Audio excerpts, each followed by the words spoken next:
green and releasing. Amazing, it's like a racetrack round here. We'll let them go. I don't know what sort of speeds they're doing, I'm not sure it's legal.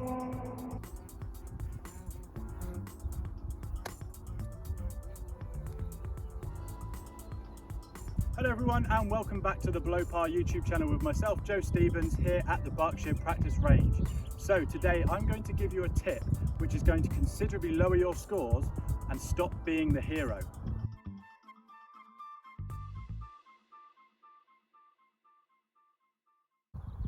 So guys, you'll see as I'm set up here today on the practice green, I've got my practice balls here about 25 yards away from the flag. Okay, so we've got no obstacles between myself and the front of the edge of the green, and then plenty of room between the front edge and the flag. So how many times do you see your friends, or it might even be you, when you're chipping around the green, you use one club and one club only, and that's your chipping club, most often the highest lofted club in your bag.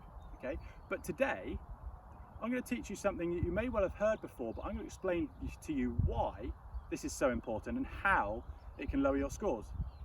So guys, as you see, I've moved you onto a slightly more front on angle so you can see this shot properly. Okay, so as you'll see, I'm using for this shot a pitching wedge. So the reason I'm using a pitching wedge today is because this is going to start to lower your scores by taking the hero shot out of the equation. So you know I said about the 58-degree or lob wedge kind of guy that uses it for every chip shot around the green. I'm going to explain to you a shot today where you're in this scenario where you've got no obstacles between you and the green and plenty of room between the front edge and the flag to get the ball rolling as soon as possible.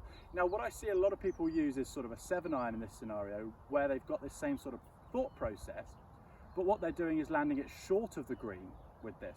Now, as we know, the greens most of the time are the smoothest and the flattest part of the golf course, which is going to have the most reliable first bounce. So in an ideal world, yes, we want to be running that ball as soon as possible, but it is as soon as possible when it hits the green. Okay, that's important to emphasize here. So that's why I'm using a pitching wedge to get over the rough and the fairway and land it as soon as possible on the green to be running that ball out to the hole. So let's talk you through how we hit this shot.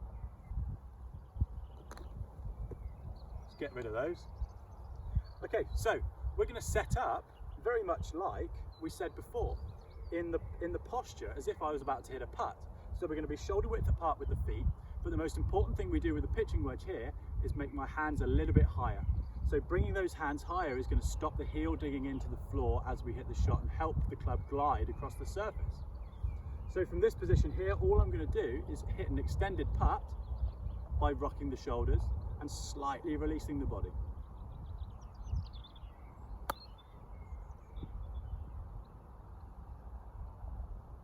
So the ball's landed quite near the front edge there and rolled out towards the target. Think about the percentage play. Now, I'm going to give you one more reason why this shot is so important. So guys, the main reason I wanted to bring this one to you today was because although you may have heard of this shot before, I wanted to emphasize the fact that yes, we want to get the ball rolling as soon as possible, but the ball needs to start rolling when on the green. So it's as soon as possible landing on the green rather than landing as soon as possible full stop end of. Because like I said previously, 7-irons in this scenario are fantastic, but you're not going to get the most reliable first bounce unless you're really lucky and your fairways are like the greens. Also, what I hear a lot is people aren't all that confident with this kind of shot.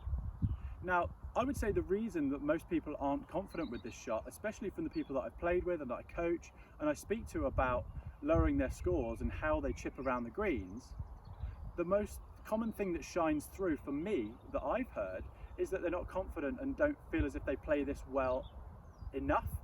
But the reason they don't play this well enough is because they don't practice it. I don't see enough people practicing this style of shot.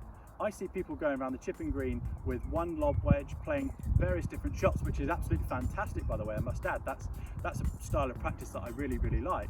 But practice this kind of shots also that you need to be using on the golf course in order to lower your scores. Practice as much as you can on this.